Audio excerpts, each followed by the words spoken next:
Welcome to the Meaning in Motherhood podcast. I'm your host, Adrienne Permar, and today we're going to be reviewing a book, the Nourishing Traditions book of baby and childcare, answering a question from the community about children nagging for snacks, and our parenting deep dive for the day will be relationships versus philosophies. Our format going forward will be to dive into one parenting topic or philosophy such as Montessori floor beds, Charlotte Mason homeschooling, baby wearing, attachment parenting, or cloth diapering. We'll look at both sides of each issue and I'll give you my take as well as some strategies for implementation. However, today I thought a good place to start would be relationships, which is ultimately the key to a supported and happy motherhood. We'll get into that in a little bit, but first we've got our book review. Our book this week is The Nourishing Traditions book of Baby and Childcare by Sally Fallon Morell and Thomas Cowan. I was so excited to find this book after being a fan of Nourishing Traditions cookbook for many years. If you're not familiar with Nourishing Traditions, it's a cookbook that preceded all the paleo, keto, and pro-fat trends. Basically, it says that animal fats are good and have always been good, and gives other ways to make awesome foods healthful by offering alternative sweeteners and traditional preparations of seeds, nuts, and grains. For example, fermenting doughs overnight. More on this later at the end of the show, where I will give you my favorite cake recipe. I've also been using the Nourishing Traditions fertility guide, honoring our cycles to successfully prevent pregnancy without pharmaceuticals until my husband and I were ready for a child. The Nourishing Traditions book of baby and child care reiterates some of the nutrition information from her earlier work, but it also gives us some information on autism prevention, preventing SIDS, and how to treat common childhood illnesses at home. However, what struck me most about this book was how basically rational and reasonable it was. It addressed many of the issues that I was struggling with as a new mom, such as co-sleeping, breastfeeding, and baby wearing, and advised basically moderation in all things. I expected a more extreme view from an author who insists that we must eat grass-fed liver, fish eggs, and up to 10 eggs a day. But even on the topic of sugar, she warns not to be too strict. She says, "Be resigned to the fact that you cannot keep refined sweeteners away from your children. Don't make a fuss when they eat sweets and junk foods occasionally while they're out with friends, or you might give them good reason to rebel.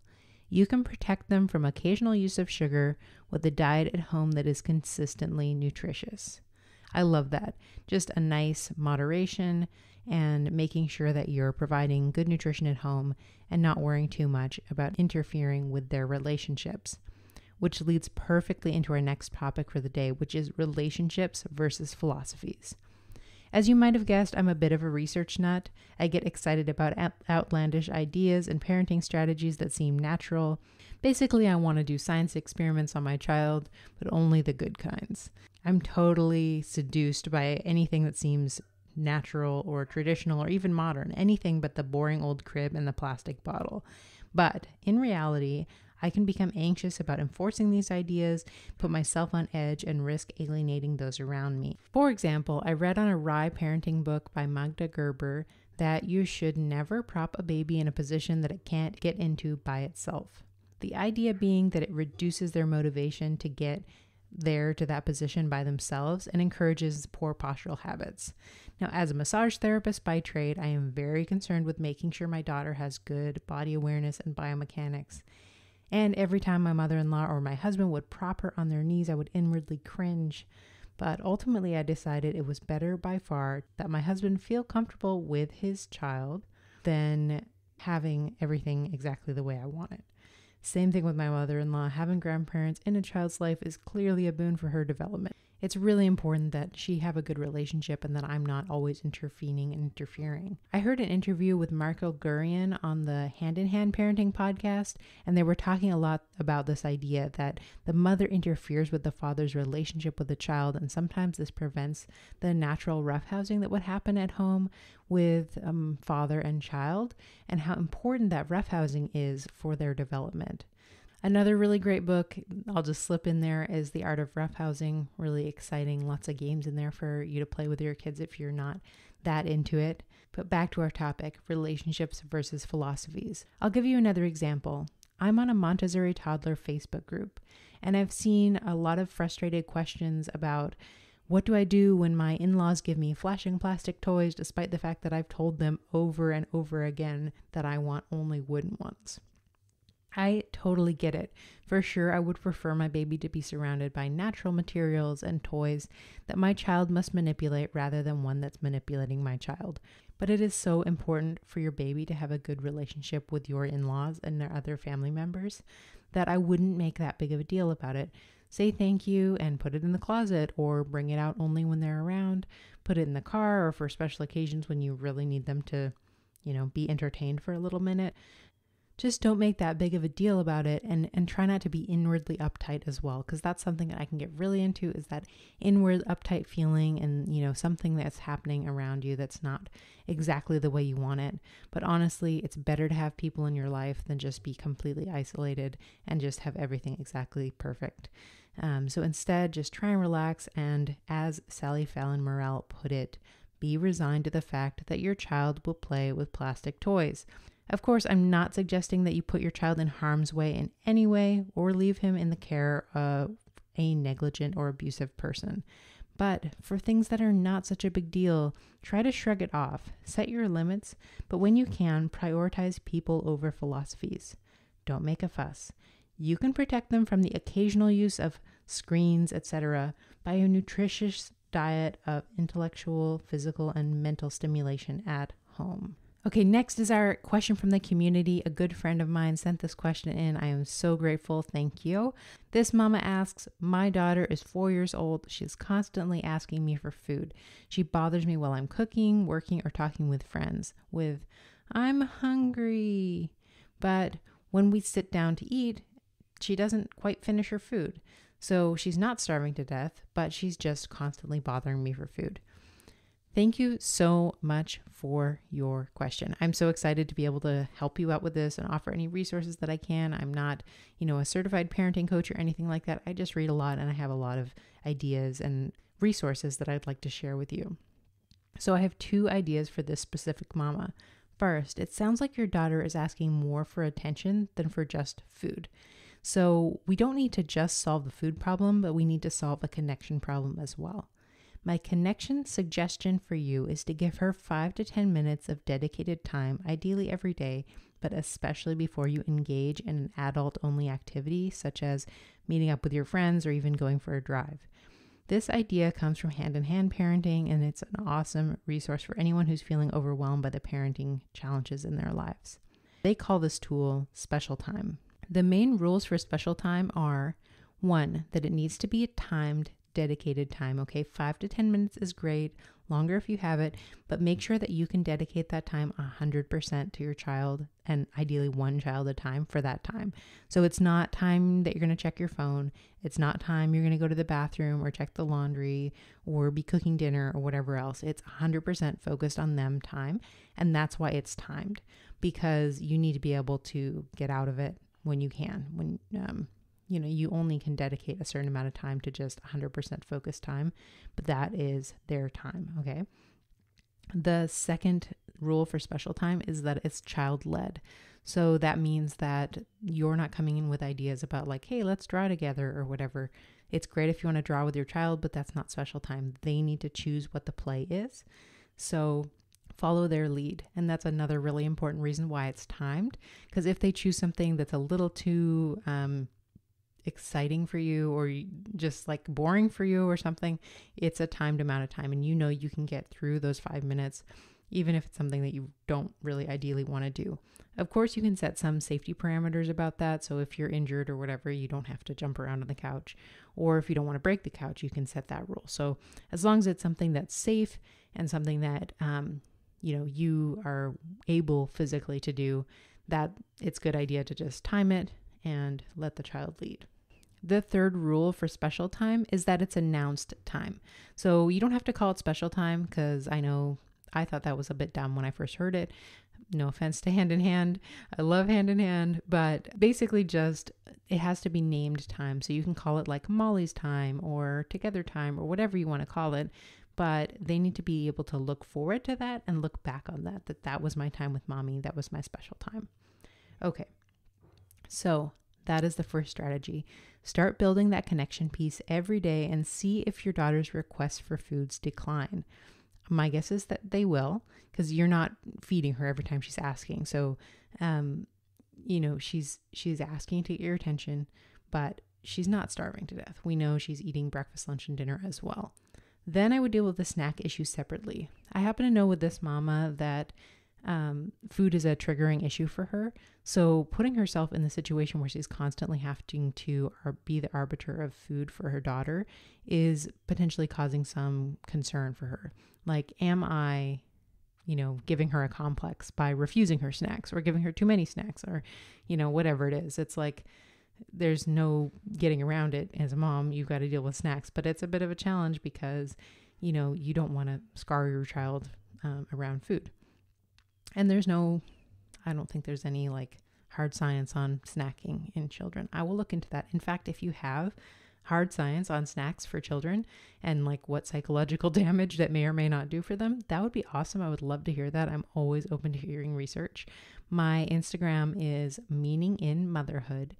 So just go ahead and, type that in and send me a message if you have some interesting research on snacks. But for the snack issue, I would just remove myself as the distributor of snacks. You don't need to be the snack master anymore. So try a basket for snacks for the whole day, or a cup in the fridge or a shelf in the fridge that's hers if there's things like cheeses that need to be refrigerated. So basically you are telling her, these are your snacks for the day. And then when she says, Mom, I'm hungry, you can say, okay, go get your snack, whatever you want. And, but it's a set limited amount in a day. Of course, there's the fear that she's going to totally overeat. I happen to know this child that she actually does tend not to overeat, or she will say like, oh, I ate too much food, and she'll feel uncomfortable. If you have a child that doesn't ever feel those hunger sensations, then that's a different issue. But for this child specifically, I would say definitely it's okay if she overeats or, runs out of snacks the first day. She will learn to arbitrate it.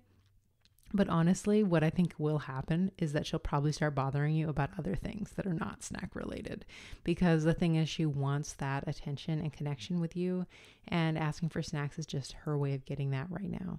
So if you put in the connection piece, I think the whole problem will dissipate a little bit, but I would definitely start with just the connection piece and the snack basket. So say goodbye to being the snack master. Yay! I'm certainly don't want to be the snack master either. Thank you so much for your question. I'm so excited to talk to you about this kind of stuff. I read about parenting issues constantly, so I'm very excited to be able to offer support whenever I can. If you have any questions for me that you would like me to answer on the podcast, go ahead and send me a message at my Instagram, which is Meaning in Motherhood, and you will find me there and we will connect. It's time for our next segment, which is Mothercraft. For those of you unfamiliar with Charlotte Mason, I'll tell you a little bit about her idea of mother culture, which is a Charlotte Mason adjacent concept. Charlotte Mason is a homeschooling hero who lived in the 19th and early 20th centuries. She encouraged her teachers to always be increasing their knowledge and exploring new ideas. And as a mother, teaching our children, even if we're not homeschooling, it's still important for us to be increasing our knowledge, increasing our skills, and inspiring our children. So hence, I'm going to do a segment called Mothercraft, which is all about things I'm trying to do to improve myself and just fun things that I'm doing that make my life happy and easier. So it doesn't always have to be hard things. Like, yes, you want to challenge yourself, but also things that you do to rest and recuperate are exciting as well. So last week was my birthday, and obviously we couldn't go out or have anyone over, which is so sad because I really, really like hosting people. But I decided to bake myself an awesome cake, which I haven't baked in a few years, and so I was a little bit rusty on it. But this is actually from the Nourishing Traditions cookbook, which my copy is in storage, but I did find it online. But if you're into that sort of thing and you want to challenge yourself culinarily, I would say definitely get the Nourishing Traditions cookbook. It'll give you a good explanation about some theoretical issues, as well as just like a lot of really cool recipes that you can try. So this was a carrot cake recipe, and it was so awesome. I love cake, of course, who doesn't? But the thing is, when you have like a nice fluffy chocolate cake or whatever and you eat it, it's so fluffy that you barely even notice you ate anything. And then you're immediately like, oh my God, it's gone. And I didn't even notice that I ate it. Kind of like a donut, like a normal donut. I barely even register that I've eaten it, and it's just like gone instantly. So I like this carrot cake because it is a little bit dense. It gives you something to chew on. I may have finished mine in about 3 days, but better than like 30 seconds. So it's a really great cake. It is sweetened with a little bit of sweetener, but also pineapple juice is a big part of the sweetness, and that makes me feel a little bit better so I can eat it guilt-free. It also has a fermented element, so the dough is actually soaked overnight in yogurt, so to help it get cultured a little bit, and then you have to make sure you really mix it well the next day so that it's all like consistently, evenly mixed, and then you bake it for 2 hours on a low temperature heat, and it's just awesome. And then I did a cream cheese frosting that was basically like a homemade cream cheese and honey, and that was all it was, and it turned out really, really good and it added to the cake just perfectly. So that was delicious. It was a great birthday experience for myself, and I was happy with that. My other mother culture things that I'm doing right now, I'm working on learning temperatures. This is kind of a weird one, but I grew up like half in Canada and half in the United States, and so we switched back and forth from Fahrenheit to Celsius. And I just never really internalized like what the temperatures mean. So when someone says it's like 61 degrees out, I'm like, I don't really know. What should I be wearing? Like shorts or like a heavy jacket? I really can't tell. So basically every time I've been going outside to walk my dog in the morning, I'll look at the temperature, and then in the afternoon as well when I go out again. And so it's just like imprinting on my brain what the temperatures are. And I know it doesn't seem like a big deal, but now I'm starting to understand, okay, like 72 is the perfect temperature, obviously, but 55 is like cool, but you need a light jacket. And I don't know, I'm just hoping to kind of internalize those things, despite the fact that it means looking at my phone a lot, which I'm not really super thrilled about, but you know, you're learning, and that's what the phone is there for. So great.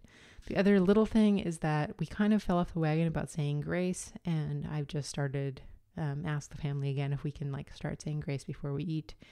And just because there's always like that weird moment when you put the food down, it's like, who's going first? Should we dig in? And saying grace just kind of helps to smooth that transition and also help us be grateful for the food that we have.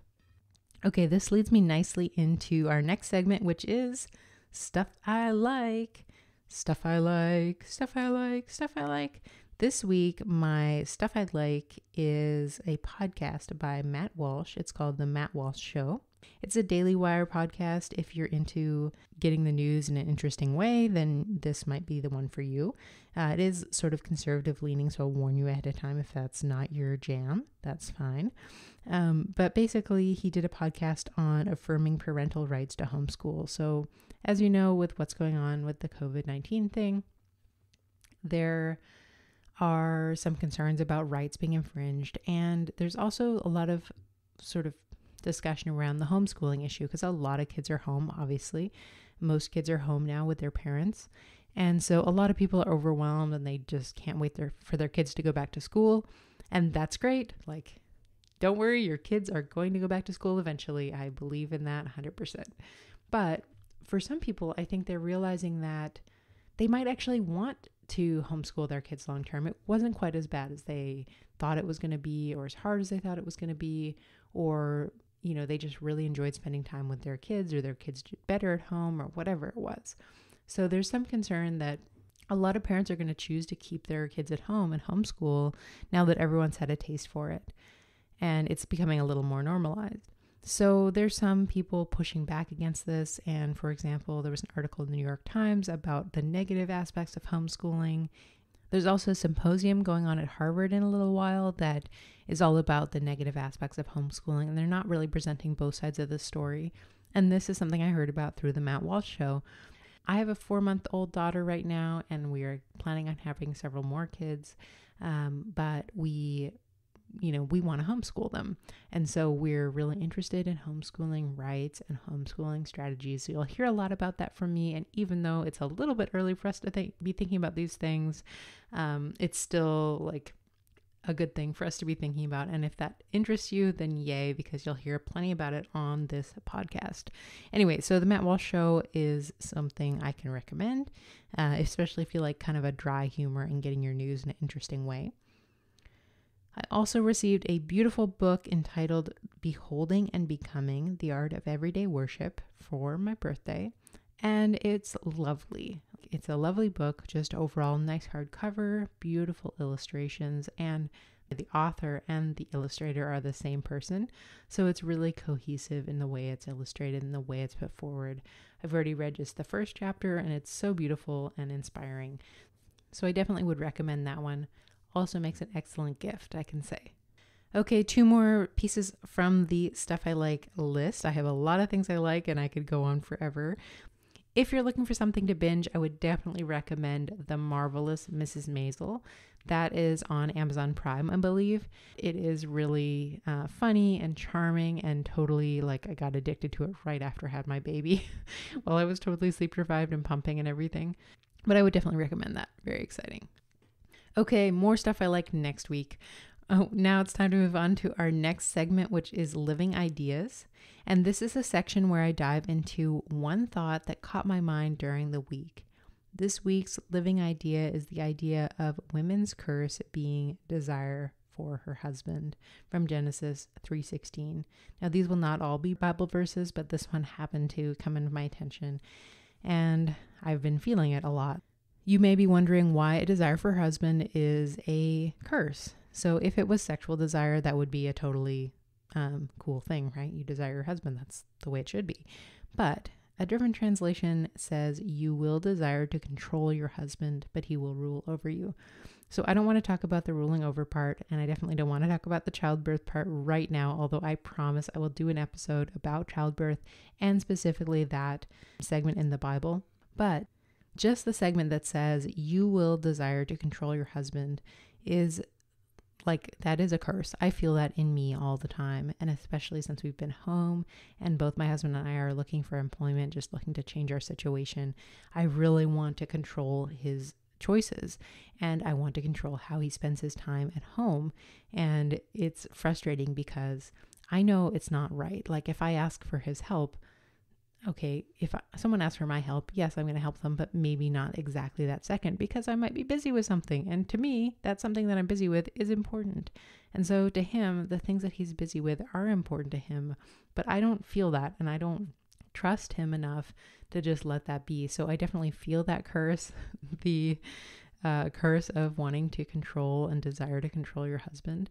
And I would feel so much better if I would just let myself relax and enjoy spending time with him and letting us be at home together and enjoy our daughter and enjoy the things that we have.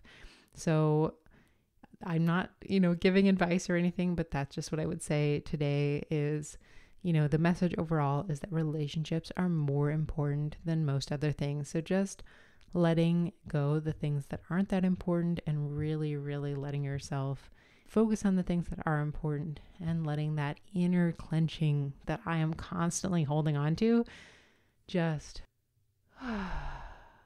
letting it go and moving on and trying to enjoy myself. Even just doing that, even just a nice breath, oh my goodness, helped a lot.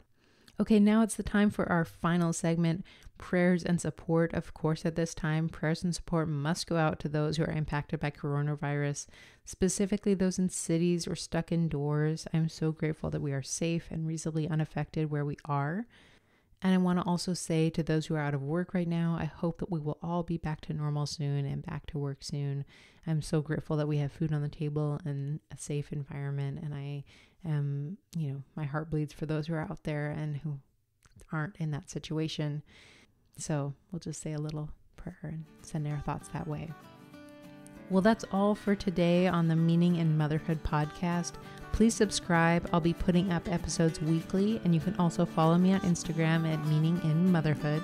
Please send in your questions for the questions from the community section and ideas for topics that you have or other things you want to tell me. Go ahead and just send me a message. I would love to hear from you. That someone out there is listening. It'd be so exciting. Also, if you liked this episode, please rate and give it a 5-star review. That would be really fantastic and help me out so much. I will see you next week on the Meaning in Motherhood podcast.